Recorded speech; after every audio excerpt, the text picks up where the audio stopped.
मेरा नाम सुमन है और मैं गरीब घर से थी। मेरा बाप एक फैक्ट्री में काम करता है, जबकि मेरी माँ बीमार थी। मेरा एक ही भाई था जो मुझसे छोटा था। ऐसे में मेरे घर वाले चाहते थे कि जल्द से जल्द मेरी शादी हो जाए। ऐसे में एक रिश्ता आया तो मेरे घर वालों ने कहा कि यह रिश्ता बहुत अच्छा है, यहाँ तुम्हारी शादी कर देते हैं। मगर इस रिश्ते में एक मसला था, और वह ये कि लड़के की एक नहीं बल्कि 2 माएँ थी।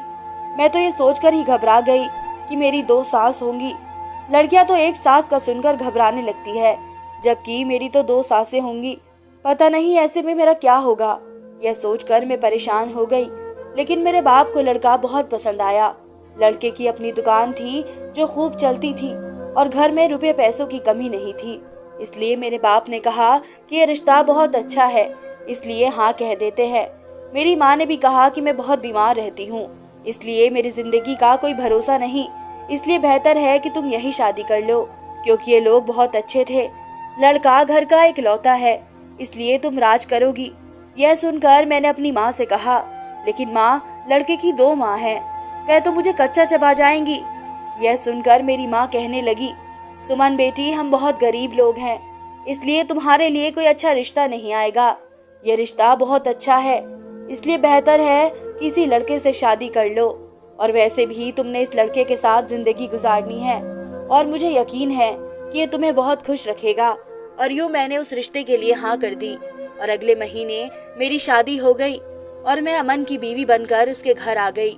ससुराल जाकर मेरी दोनों सासों ने मेरा स्वागत किया।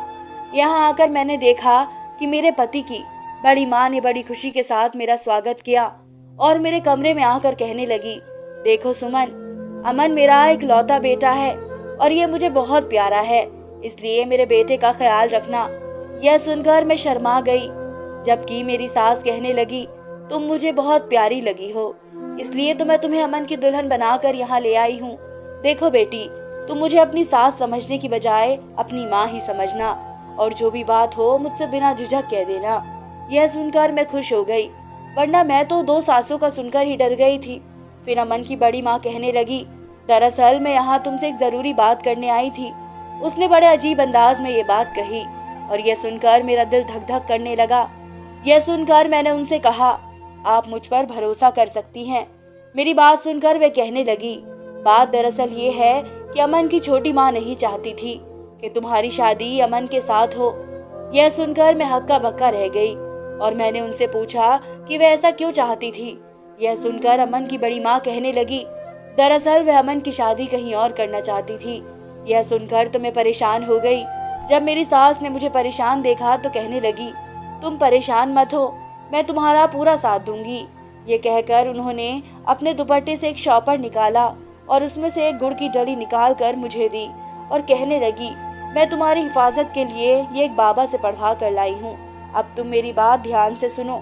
तुमने ये गुड़ 11 मिनट तक खाना है और फिर बाकी बचा हुआ गुड़ सुबह उठकर पानी में घोल देना है और ये पानी पीना है।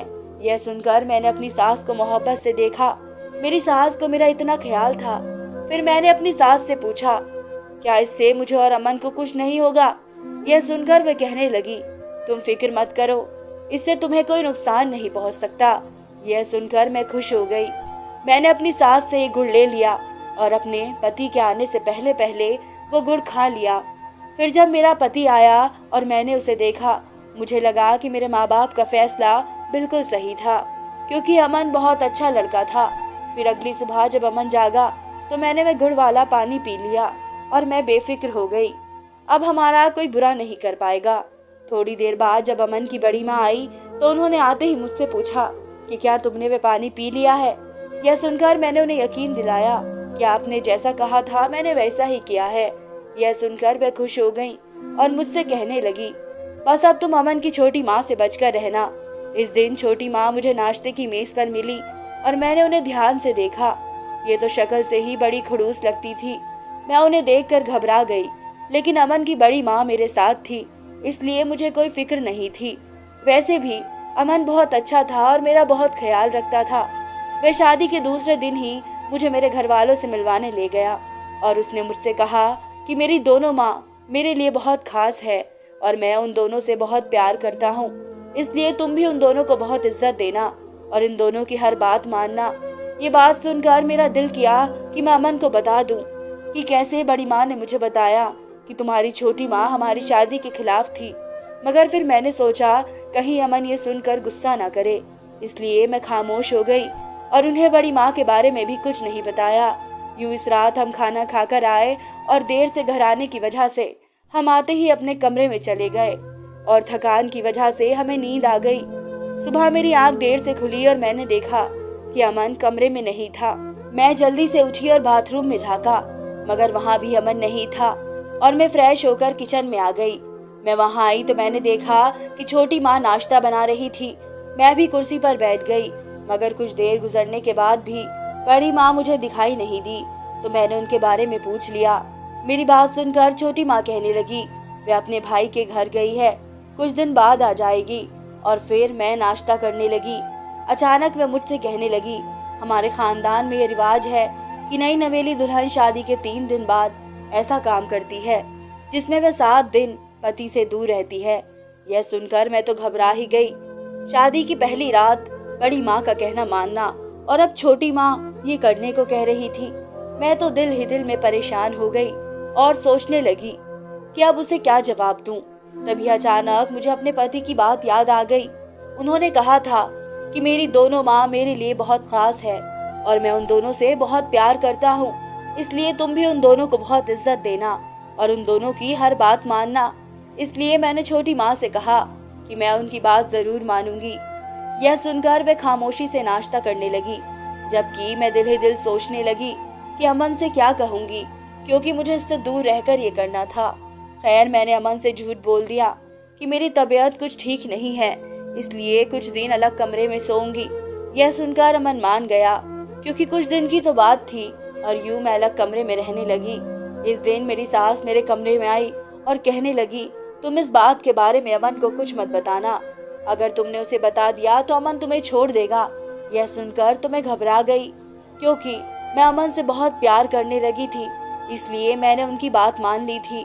और छोटी माँ ने कहा कि तुम्हें इन 7 दिनों तक ठंड में रात में छत पर लगातार बैठे रहना होगा। इस रात में सख्त सर्दी में छत पर गई। पहले दिन तो मैं बहुत घबराई, क्योंकि ये ठंड का मौसम था, अंधेरी रात थी और मैं इस वक्त छत पर अकेली थी। मुझे तो यहाँ आकर रोना ही आ गया। इधर मेरा पति मजे से बिस्तर पर सोया हुआ था और यहाँ मैं सख्त सर्दी में इसके लिए बैठी थी जिससे हमारा घर बस जाए, हमारे रिश्ते को किसी की बुरी नजर न लगे। फिर वो रात मैंने जैसे तैसे गुजार ली और जैसे ही सुबह हुई मैं अपने कमरे में आ गई और उसके बाद मुझे किसी चीजों का होश नहीं रहा था।